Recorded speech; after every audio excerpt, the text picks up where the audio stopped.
Damn, John, voting members. Yeah, fix this. There's only 3 voting members? Is Julie, not Julie, Lisa? I haven't heard anything. But I don't know. Maybe I should. Where's Mummy? Mummy is virtual. She's virtual too. Hi, Mummy. There she is. I see her. Hi, y'all. How's it going? Hey. How are you? Good. Good, how you doing? Good. Sorry, I'm not with y'all in person. I had to get back so that I could pick up the baby from daycare. Oh, great. Wow, the real-time transcription, that's pretty cool. Has that always been there? Yeah, normally I hide it though because it is a little jarring on the side. And because it's coming through these microphones, it says everything is me. We're supposed to, So sometimes it's Okay. good if I go back to like pull a quote or it knows out that it may not The be next meeting, which specific to the everyone has to person. get. Yeah. But it is pretty Is it cool. this month? And if it's an all virtual meeting, it's pretty helpful going back. And getting I it. introduced a new snack today, so I'm waiting to receive reviews on it. Is it the Chex Mix Bagel Chip? No, the organic ones in the back there. I Fancy. tried it. Oh, wait. Let me know how they are. I guess if you're ready, Julie. Yeah, we'll go ahead and kick it off. Welcome, everyone. Thank you for joining us. We'll do attendance. Commissioner Montgomery. Here. Commissioner McCullough. Virtual. Commissioner Smith. Here. Commissioner Miller. Here. Commissioner Evans here. Commissioner Ortiz. Absent. Commissioner Dean. Commissioner Cesario. All right. We also can't vote on the meeting minutes. So we'll jump into the investigations update.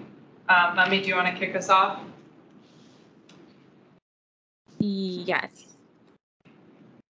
I'm not sure if we're actually going to be able to do this piece of the agenda either. Can y'all hear me okay? Yeah. Yes. Okay. Because the idea was to go through the investigations protocol and then vote to adopt it. And since we don't have a physical quorum to do that, it might make sense to, and then also just I think in terms of if people have questions, the more people we have, the better, to either wait till the end of the meeting to do this piece if we are expecting more people to come enough to meet a physical quorum, or to do it at the beginning of the next meeting. The document is posted online and also in everyone's email. So if we don't talk about it today, people would still review it and just familiarize themselves with it. And then we could do it at the top of our next meeting, which is when I expect that we possibly may take our first investigation up. We may need to bump that to the beginning of the next meeting. I just texted Gary. I know he said he might be able to make it late, but I haven't heard from him. Okay. I know Martine won't be here, and I texted Lisa also. So we'll go through the other updates. They're not terribly substantial, so we could have a short meeting, but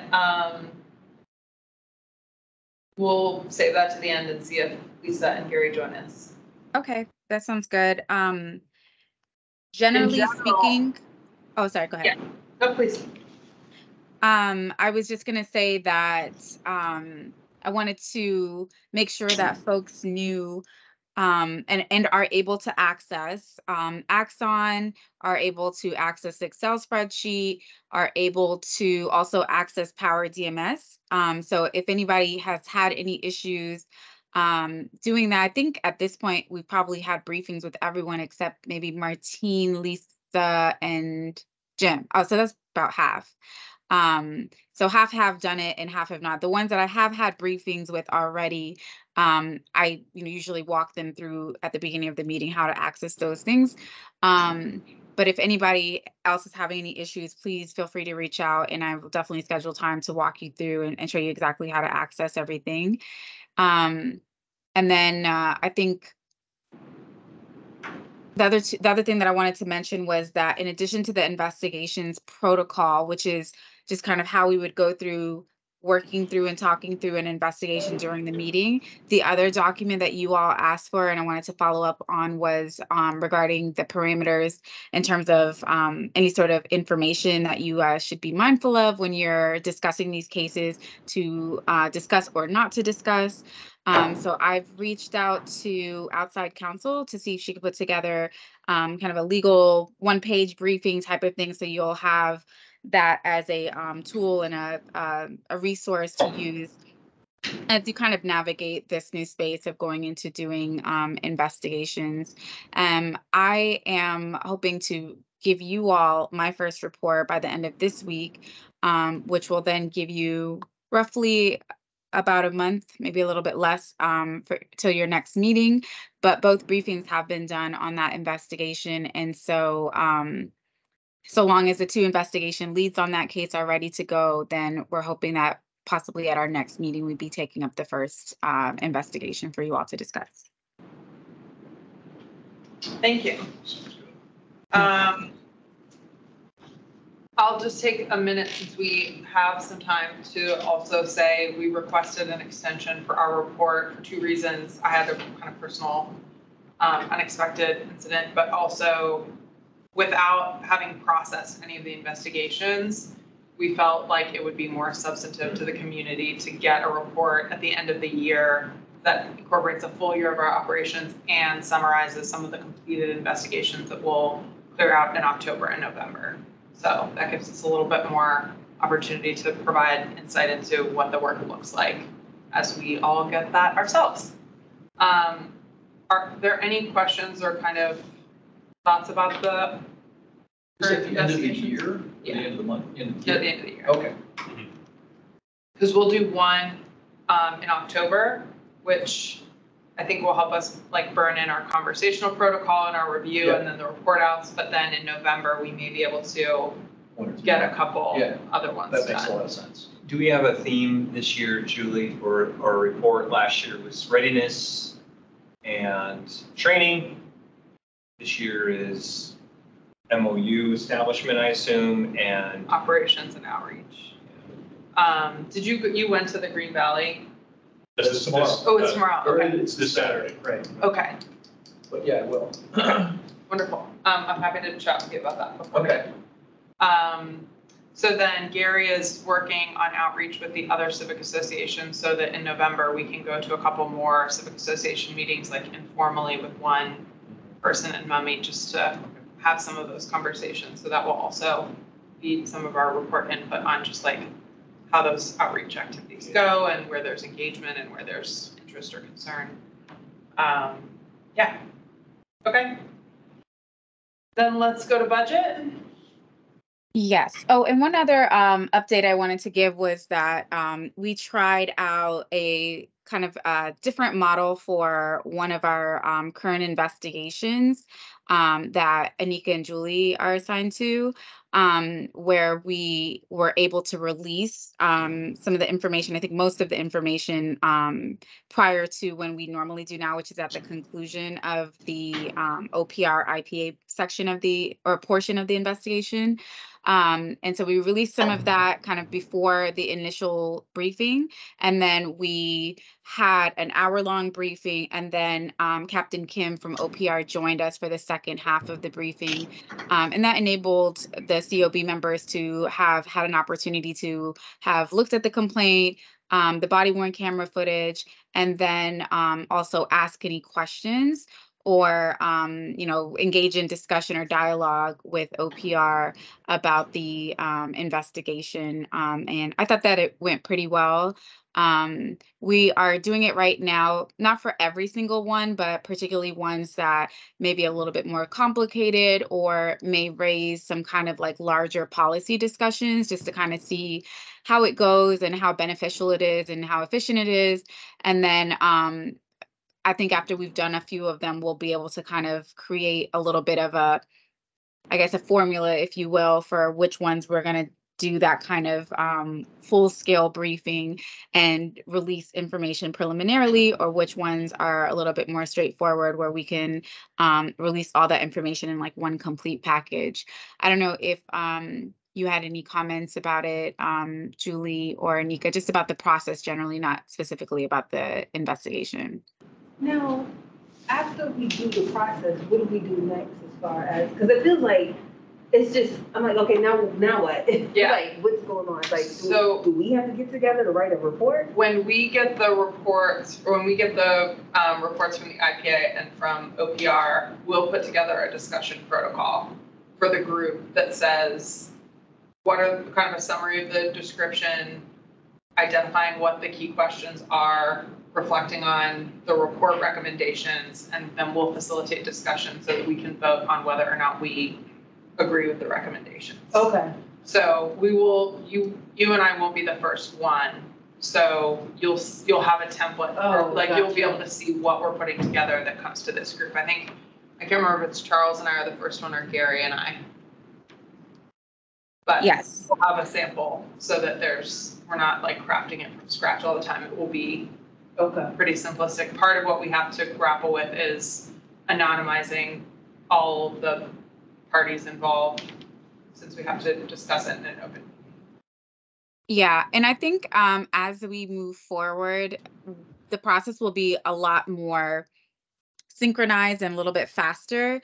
Remember that we are still kind of like working, and we're kind of like on the tail end now of working our way out of a little bit of a backlog because we were still operationalizing the video equipment.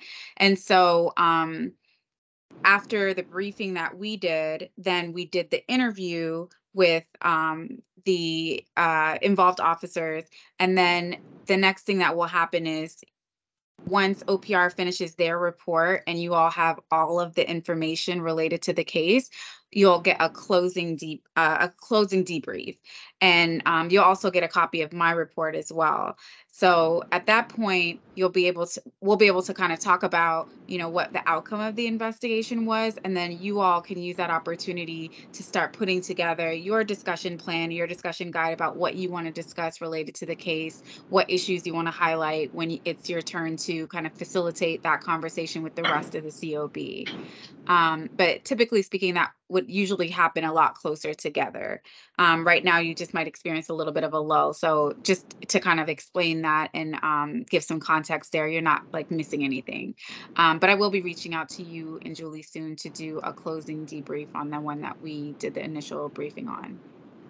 Mummy, will the OPR memo identify what OPR has decided to do with the case? Yes. The outcome, it'll have the recommendation. Correct. Okay.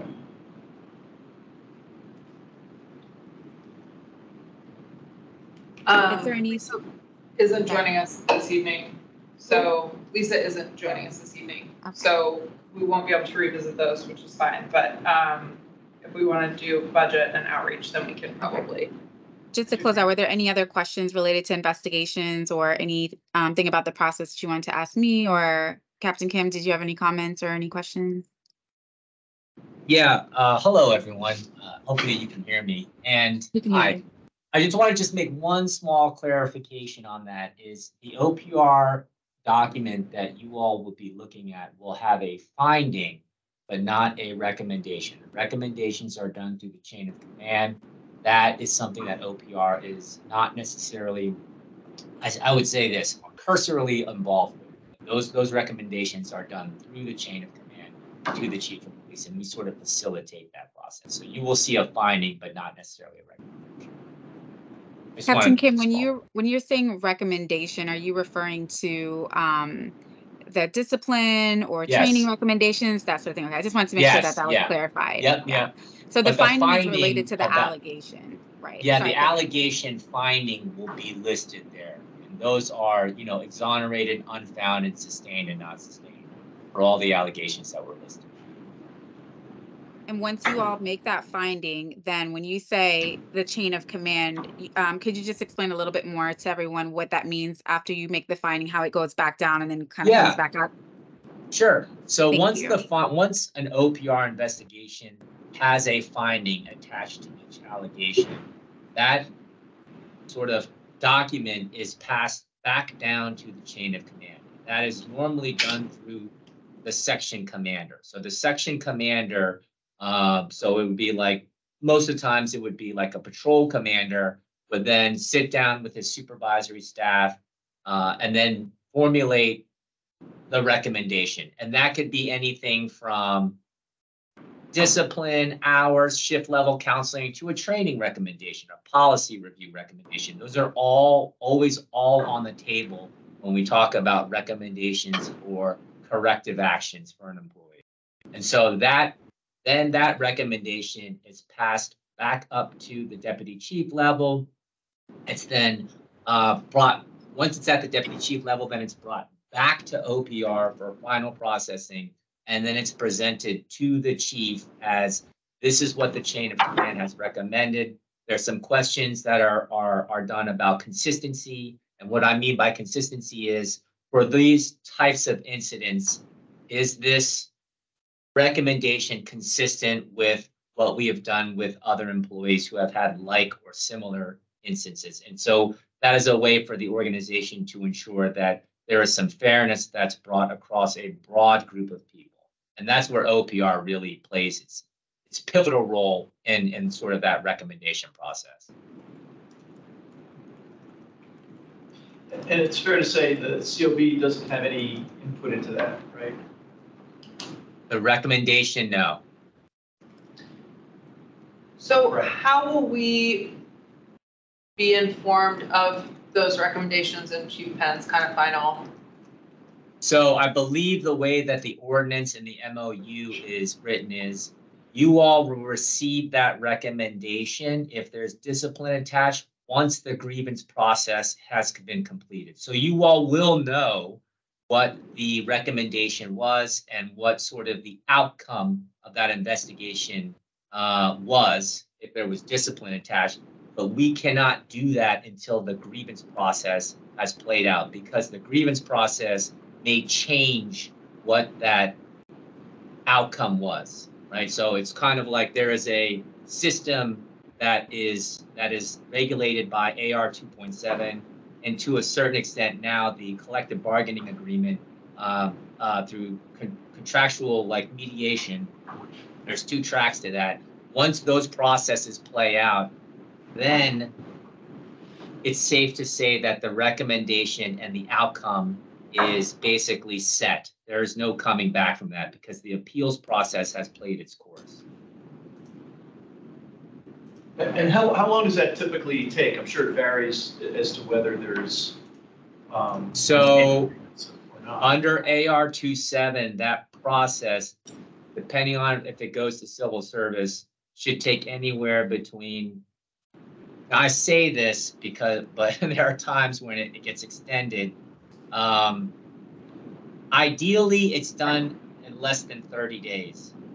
If someone has discipline that under AR 2.7 is grievable, and just so you know, there's a difference in when I say discipline, correct letters of corrective action, and shift level counseling. Those two types of, I guess, recommendations are not grievable. Letters of corrective action and shift level counseling are not grievable under AR 2.7. So those there is no grievance process for that. That's immediately closed out. If there is a suspension that is done, and a suspension could be an hour's forfeiture or a hard, what we refer to as a hard suspension. And, that sort of, that discipline, and I will refer to it as discipline, that's when that grievance process takes place. So if we take hours from an employee or we do a hard suspension, that is a grievable disciplinary action. And that's when that sort of kicks in. Does that answer your question? I don't think I really satisfied your question, because the short answer to that is it really depends. There are people that can get attorneys involved and then do discovery motions, and I'll be deposed by an attorney. And if you've ever gone through that process with depositions and discovery, I think everyone kind of understands that that could be a long and lengthy process. Yeah, that's a helpful refresh. Thank you for walking back through that. Mummy, do we have in our current tracking spreadsheet, I can't think if we have the like disposition and grievance as part of our tracking. That might be a valuable way for us to process an investigation and then track for that outcome. Kind of, not quite in that manner. It's tracked based on when the subject officer was interviewed, which is kind of, similarly another timeline that's running here before the grievance period starts, in that once a subject officer is interviewed, there's a 30-day period by which OPR has to finish their investigation. And so that is one part of the timeline that is captured in the investigation spreadsheet. But we could start another column, I suppose, from when the discipline is issued that would then maybe show you how far along we are in the grievance process. It only paints like a portion of that picture at the moment. That's helpful. I think maybe what we want to do, since now we have the investigation protocol, once we get it voted on and approved since we can't do that tonight, I think we had talked about, like, we had part of a diagram, but we might now, with more familiarity with the steps, add a diagram so that members of the community can kind of track who is responsible for what, where the decision points are, and what the typical timelines or timeline restrictions will be. So I can take the lead on that, and then we can use that in our report as well. Yeah, there are quite a bit. There's quite a bit of this information is captured in some diagrams in the MOU, and Deputy Chief Chamberlain kind of captured a lot of it. I can't recall if it exactly might say the 30 days on the diagram. I know it's in the body of the MOU, but it kind of captures the flow, the workflow. And if you could use that, I was going to say, as a kind of a basis, and then kind of add the timelines along with it if you wanted to expand on that for timeline purposes. And then also I just wanted to circle back to, and sorry, Captain Kim, to put you kind of in the professor chair a little bit. I just want to make sure that people understand what civil service is and how that plays into the process. Yeah, so great question. If you go into AR 2.7, and I keep referring to AR 2.7, it stands for Administrative Regulation 2.7, and that is sort of the handbook for all regulations that applies to all Arlington County employees, not just police employees. If you are an employee of the Arlington County government, you are subject to these regulations. Chapter 18 goes over in detail the grievance process. There's step 1, where the employee informs their immediate supervisor. There's a 7-day time period where the employee has to notify their supervisor that they plan to grieve this discipline. Once step 1 is done, then step 2 is a meeting with the chief. And then I believe that has to be within 20 days of the issuance of the discipline. Step 3 is a meeting with the county manager. And at any point of time, like the chief of police or the county manager, they can change the recommendation, or they can change the imposed discipline. The final step of the grievance process really depends on what type of employee you are. You can, if you are a police employee, go to what's called the police trial board. And then your discipline and your incident will be heard by former members of the police department and be heard by that. Most people do not actually elect to do that. Most people go to the Civil Service Commission, and that is available to, I believe, all employees of the Arlington County government system. That hearing will take place, and I don't know, I'd have to refresh my memory about if there's a timeline. I believe it's whenever the employee's attorney gathers all the facts, and whether they have an opportunity to depose witnesses like myself and whoever else was included in this sort of investigation process. And then that sort of plays out in front of a civil service hearing.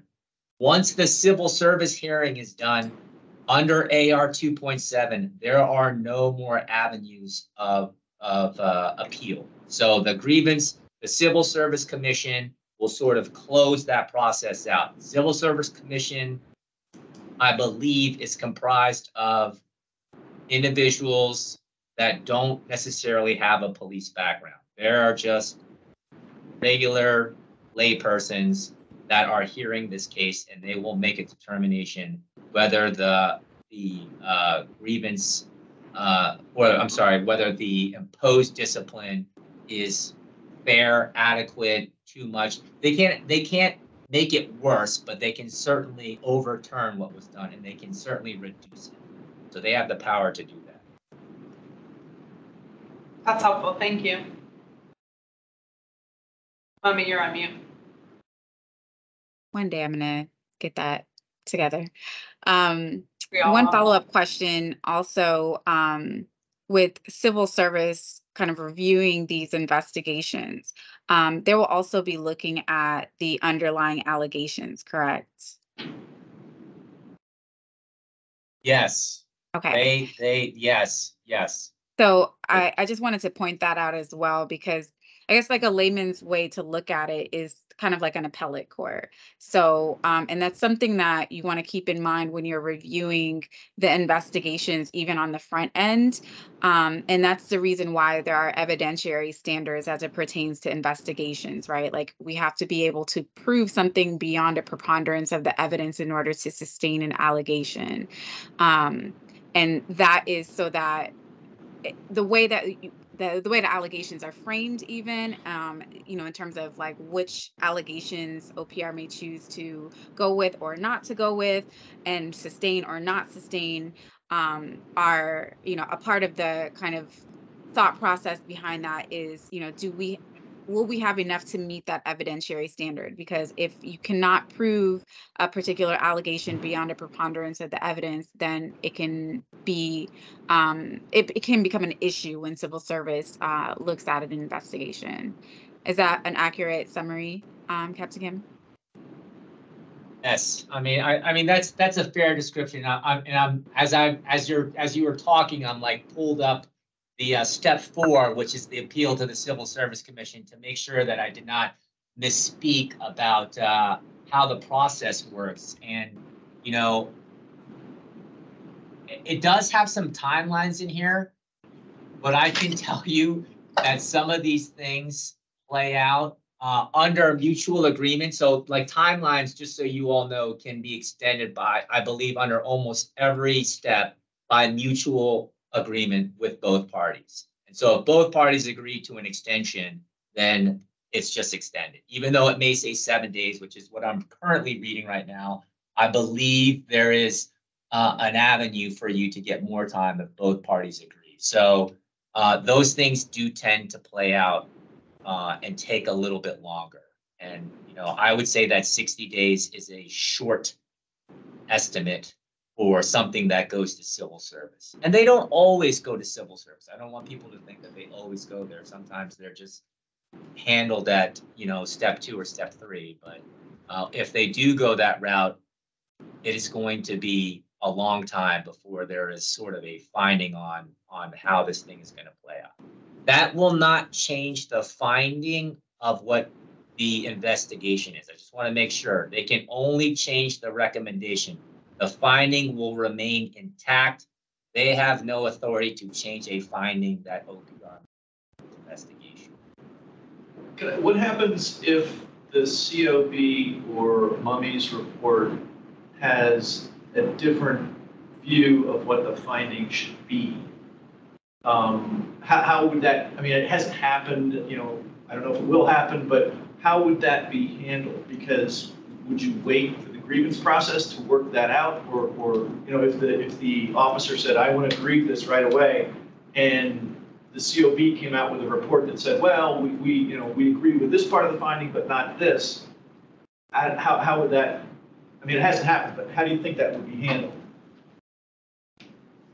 So I'm trying to understand the question that you're posing. And I think what you're saying is, and I'd like to use a scenario. So you're saying like OPR says that the allegation is sustained, and the COB is saying that the allegation should be not sustained. So let's use that scenario. Would you like to use that as a scenario? Okay, sure. or vice versa, it doesn't matter. So under that scenario where OPR says the allegation is sustained, and let's say the COB says, you know what, that shouldn't have been sustained. The agency will do a recommendation based on the OPR finding, and they will impose that recommendation and let it work itself out through the grievance process. Let's change the scenario where OPR says it's not sustained and the Community Oversight Board says it should be sustained. The agency will impose its recommendation based on the OPR finding, and it will proceed that way. So I guess what I'm trying to say in a nutshell is the OPR finding is what the agency will proceed with the employee. That's under, I believe, the ordinance and how it's written, under the MOU, under AR 27. That is the way that it will play out. Right, and I mean, it was, clear from the ordinance and all the discussions, and everybody is fully aware that the COB makes recommendations that are not binding. But if the COB made a recommendation, what would the consideration of the recommendation be, right? I mean, the time frame, because I think there's some value to that. In terms of, I'm thinking about talking to the public. And, if we say as part of our outreach to the public, COB can make a recommendation, but nobody's even going to look at it. That doesn't sound very good. And I think, I don't actually know what the process would be, right? I mean, to me, it would I just want to make sure that everyone understands sort of what this, in my understanding of the COB role, and please, Mummy or Julie, interject if I am misstating, but I believe the COB, as it relates to recommendations in discipline, is sufficiency of discipline, not discipline. So the recommendation the COB makes and what it produces is concerns the sufficiency of the discipline, the adequateness of the investigation, and the timeliness in which it was completed. I believe those are the three buckets in which the COB is sort of charged with looking at when it comes to investigations that involve police employees. Okay, and so not the finding, is that correct? That is correct. I think it's important to kind of break it down into two separate categories, with like the findings of the investigation and then any recommended discipline, if that is actually the case, because it's not always the case that there's a recommended discipline. For example, if an allegation is not sustained, there won't be a recommended discipline. So as it pertains to the findings, when you all receive the report from OPR, they will have made their findings. I will have made my findings. You'll be receiving it on, the tail end. And then essentially the role of the COB would be like a checks and balances, if you will, right? Like you would be able to look at both reports, look at the whole investigation, and then issue your findings as a way to kind of, for transparency, for accountability, for this like additional community element of having input, and then explain if you agree or disagree. At that point, you wouldn't necessarily be in a position to change the findings because the findings have already been made, but you, in issuing your findings, are pointing out any sort of discrepancies, promoting transparency, and then the police department would respond in writing if they wanted to those findings. I believe if I understand correctly, as it pertains to the findings, the police department may, and I believe as it pertains to the discipline, they shall. So on the second end of it, and that what I mean by may or shall is just that they may respond to the findings or any discrepancy in the findings, but they shall respond to any sort of disciplinary recommendations or any sort of like discrepancy, and if you all think that the discipline was not sufficient or too harsh or something of that nature. So Chief Penn is required to issue a response to that, I believe within 30 days per the MOU and the ordinance. But I think the reason why it's important to make that distinction is just to finish out the category of the findings, right? That is where, as an oversight agency, and then I'm including myself in that bucket with the COB, we have input during the process vis-a-vis me, as you're kind of think of it as like your proxy. So I'm collaborating in the investigation with Albert, and that's the reason why we do the briefings along the way. Before an investigation is closed out, you have 2 representatives from the COB who have some more involved intel on the investigation, and you all are able to give your feedback regarding the investigation through me, or to Albert, or however you want to provide that feedback to us. But that's designed to give you all some input along the way, so that when you receive the final product, it's not like the first time that you're getting any sort of information related to the investigation. Right. That being said, obviously it's always a recommendation, right? Like neither myself nor the COB has the authority to force OPR to make a certain finding or pursue a certain allegation, but it's the working relationship is that if we have issues, we identify them, we discuss them with OPR, and we've always been able to come up with some sort of resolution or some sort of way to address whatever the issues are. So I just want to make sure to point out that like it is not, even in that process, it is not our role to necessarily, we're not in a role to change the outcome of how OPR is planning to move forward with the investigation. If we think that something is completely missing from the picture, a witness needs to be interviewed, obviously our first mechanism would, or an allegation is not being looked at, our first mechanism would be to communicate that with OPR. And then if for some reason we just are not on the same page, that's where that whole process comes into play in terms of like subpoenaing records or witnesses or conducting kind of a non-concurrent investigation, which has not happened, but that's kind of like how that process would go if that were to happen. But I just want to highlight there is input along the way as it comes to the findings, but again, always at the end of the day, recommendations. Recommendations that I will say, OPR doesn't take lightly, but their recommendations, ultimately OPR is the agency that would make the final determination on what allegations to pursue, who to interview, and what the findings are. So now turning over to the discipline part, right? It's not just, the ordinance is not designed for myself nor the COB to have any sort of binding recommendations or input on the disciplinary process. The idea is for the discipline, once issued and once we're looped in on what the discipline was, is for us to opine on the sufficiency of the discipline, and then the department would respond to that. And again, that's just for purposes of transparency, consistency, and also something that can be part of a dialogue to take into account when future issues, or if future issues that are similarly related may happen. All of these are conversations that will likely be happening along the way as well. And that would be a product of the briefings that we have at the beginning, a briefing that we have at the end.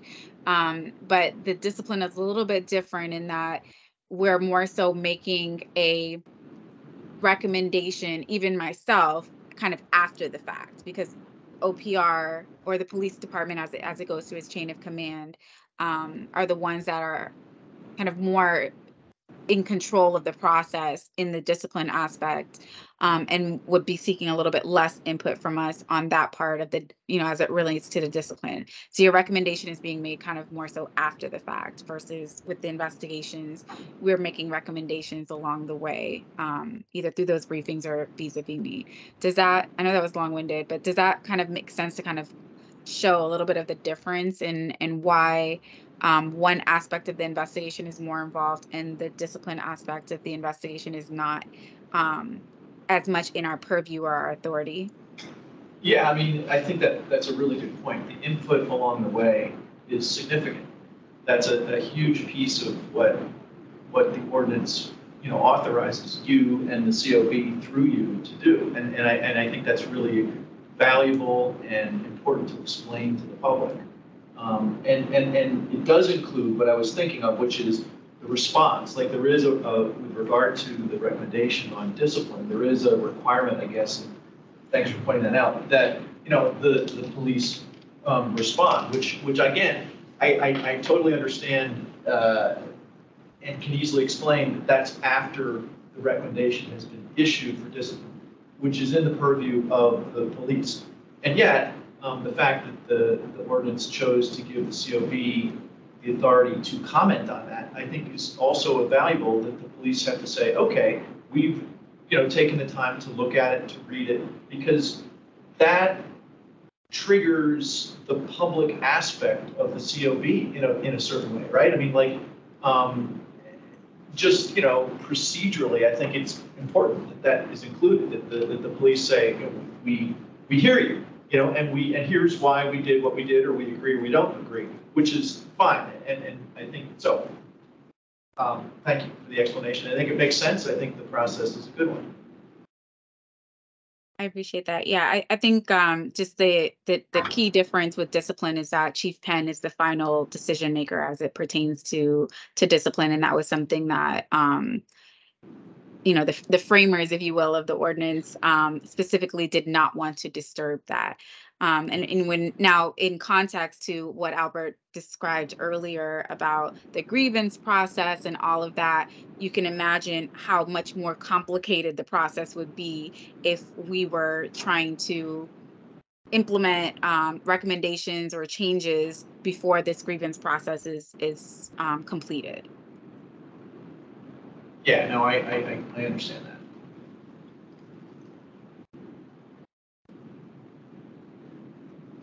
Thank you. Yeah, thanks. Anything else before we close this out? This portion of the conversation? Okay. Thank you. Welcome. Sorry that went on a lot longer than I think we probably thought it would, but I think it was a great discussion and a lot of great questions came out. Yeah, I think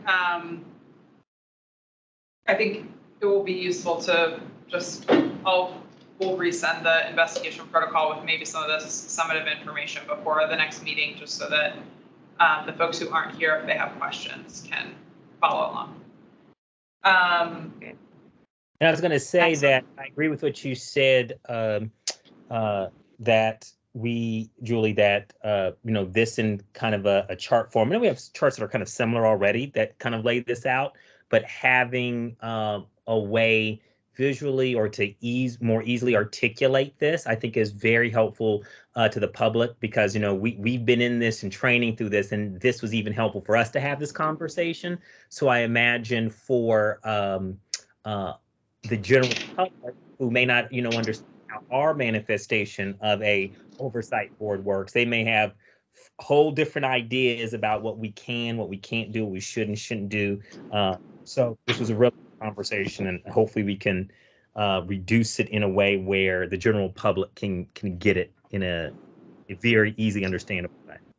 Yeah, the diagrams that are in the MOU are useful from our kind of conversation developing, what's the workflow, what are the decision points, and who's involved with what.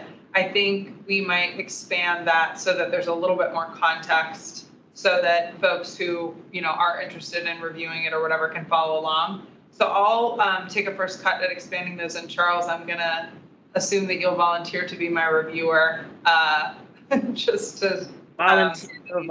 We're all friends here. Excellent. Thank you. I appreciate that. Yeah, I think that makes a lot of sense. It may also be helpful to have someone who is not on the COB look at it and just make sure it makes sense to someone who doesn't have the context that you all have. Okay. Yeah, that's a good idea. Okay. Let's Sounds do budget.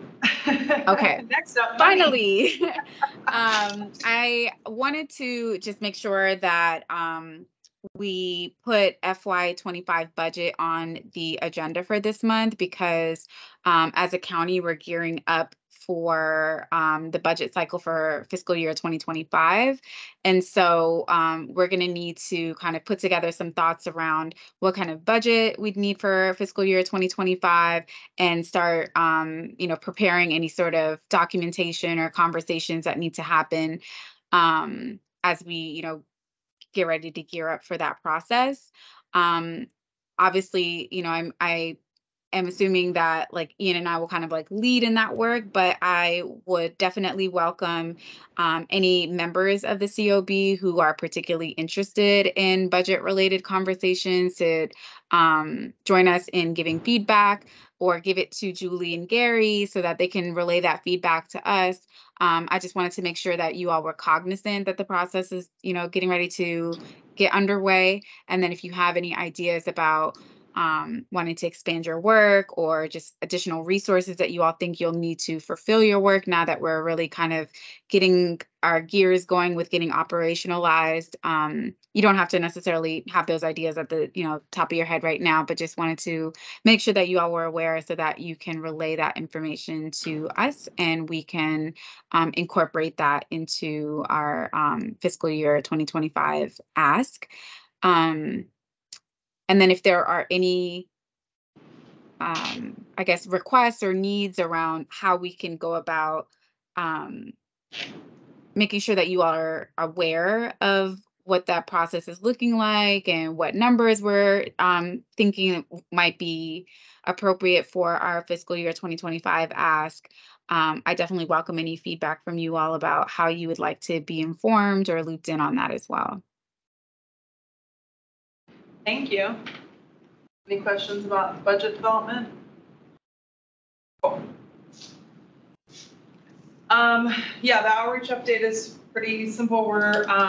David's going to go to the Green Valley Civic Association event tomorrow, or Saturday, and just my calendar and my brain is very broken. And then we're going to go attend their meeting kind of formally to walk them through the COB formation, activities, ongoing work, and get input. When's the formal meeting? On the 9th of October. Yeah. Oh, okay. And that's their regular quarterly meeting or time. monthly meeting. Yeah, so we're just on their agenda. We had talked about being a lot of the civic associations don't meet over the summer. So in September, they were catching up. In October, they put us on their agenda. And when I say formal, I mean like officially participate and be on the agenda. But the goal is to be kind of candid and not like give a briefing deck that feels too officious, but to engage conversation. How much are people aware of the COB? How much do they understand about what we are and are not authorized to do and how our work functions and what the role of the IPA is and any areas of experience, interest, or kind of concern that they have so that we can bring that back to the group. And then Gary has reached out to several other civic associations in South Arlington. I think he was prioritizing Aurora Highlands for next in the queue because he had a connection there. But as we get a little bit more into these and hear what kind of feedback we're getting, we're hoping we can get someone to go, like a couple of people to go to different civic associations each month just to keep the conversation rolling. They do also have sort of a civic association like council meeting that I believe happens monthly or quarterly. And it's a representative from every civic association comes to usually Bosman, and they have a similar commission that discuss. I'm not actually sure what they discuss, but I know that they have encountered before. So I'll look up what their next meeting is. To see if we can. I would love to go brief them so we can get, because part of the challenge has been the contact information on their civic association websites aren't always monitored. Yeah, and there is a dedicated staff member in the county government who is the staff liaison for that board. So I'll find their information as well and send that to you all. You're amazing, which I hope you already know. Does anybody have a sense of what the event on Saturday is like? It's like a family fun day from my understanding. So like food vendors. I saw the brochure, but I mean, if I go there, I'm going to look to sort of talk to somebody. Yeah. Just like, but it's an informal thing. It's not like they're, they're not planning to do any presentation or anything. I'm just going to say, hey, here, participate, whatever you're doing, and that's it. Yeah. Show the flag. Thank you. Yeah, to my understanding, it's like a fall festival kind of thing. Okay. And it's at two different. I'm not sure how close the school and the community center are together, but I think it's like that sort of like block area that has been cordoned off for the event. So it's, I'm not sure if they'll have like a civic association booth, but that's probably your best bet. Yeah. That's all we have programmed, except for open discussion. If there are any other, I guess one last thing for engagement events, I have started calendaring different opportunities for engagement in the county. I know next month is Coffee with a Cop that ACPD is putting on. I think that's on the 3rd, so I think it's the first Wednesday of October. And there are 2 different times for that in 2 different locations. There's also the, Julie, what you mentioned on the 9th, the Civic Association meeting, and then there will be other events that I'll start calendaring on for the Outlook calendars. And in addition to that, if there's anything that we will be going to with 2 or more members, like the meeting on the 9th potentially, I will calendar that on our COB calendar or the website calendar, so that the members of the public would be able to see that as well. Just even if it's not meeting the standards of a public meeting, if there are only 2 members or only 1 member still, so that other members of the public will see our engagement opportunities. If they want to see us, they can come to one of those as well. wonderful. Thank you for calendaring. That's very helpful in our many circulating meetings and activities.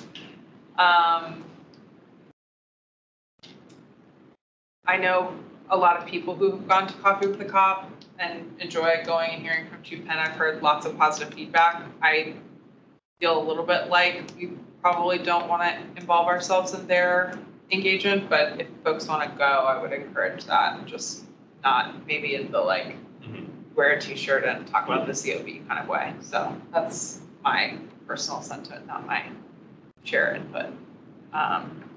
Where are the t-shirts? I don't know. One's at one's on Wilson Boulevard, the other is at the t-shirts.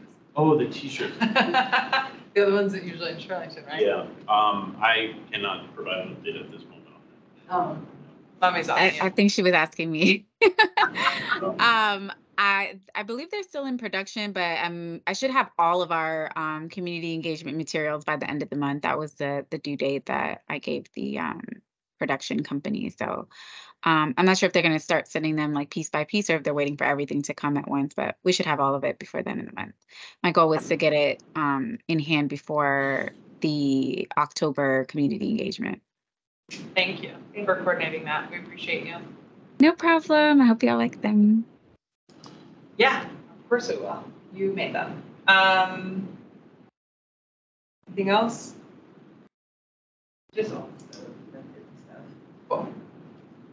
Ian and I did have, oh, I'm sorry, go on. Please. Oh, Ian and I did have the opportunity to take a tour of the jail facility. Oh, right. This past month. Very informative,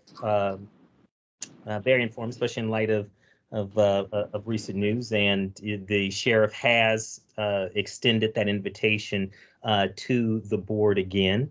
And I highly recommend my fellow commissioners take care of up on that. It's very helpful to get that kind of that full circle view of this process that we play a role into.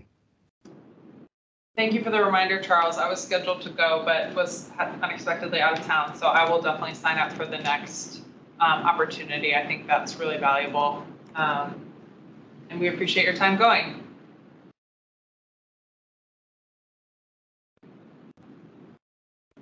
All right. This might be a good time to just throw in a plug to remind people to schedule their ride-alongs as well while we're at it. Yes. Any issues, let me know, but the form is pretty intuitive. The ride-alongs? No. Oh, the form is in your email. I'll forward it. But you can put in your kind of 3 choice dates and you can say you want to do 3, you want to do 1, you want to do 2. So they're very responsive and helpful in facilitating that. But we've got to have 3 all done by the end of the year, December. Can 2 people go at the same time? Like 2 boards? I don't think so. Just logistically. I think they only take 1 person at a time. Yeah. You have to sit in the back seat. Yeah. Never mind. Probably Never not. mind. Not Yeah. a protocol, That's but kind of gross. you could probably go on the same shift as somebody Okay. and chat about it. We can probably request that if you're interested. I'd be happy to do one with you.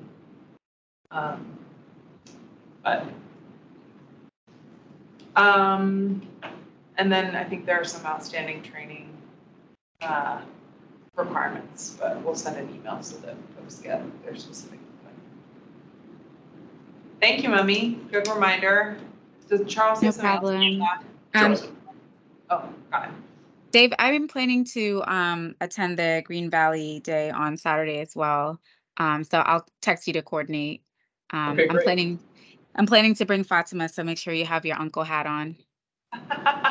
You'll have what? your Her uncle daughter. hat on, her Oh. daughter's coming in. Well, that'd be great. Let's definitely coordinate. Wonderful.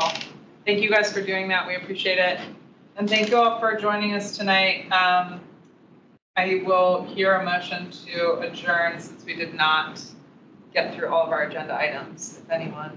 I move to adjourn. Do I hear a second? Second. All in favor, say aye. Aye. All opposed, nay. Any abstentions? I abstain. Wonderful. All right, we'll go ahead and adjourn. Captain Kim, Aaron, very nice to see you both. Thank you for joining us. We'll talk to you soon. Thank y'all. Bye, Mummy. Bye.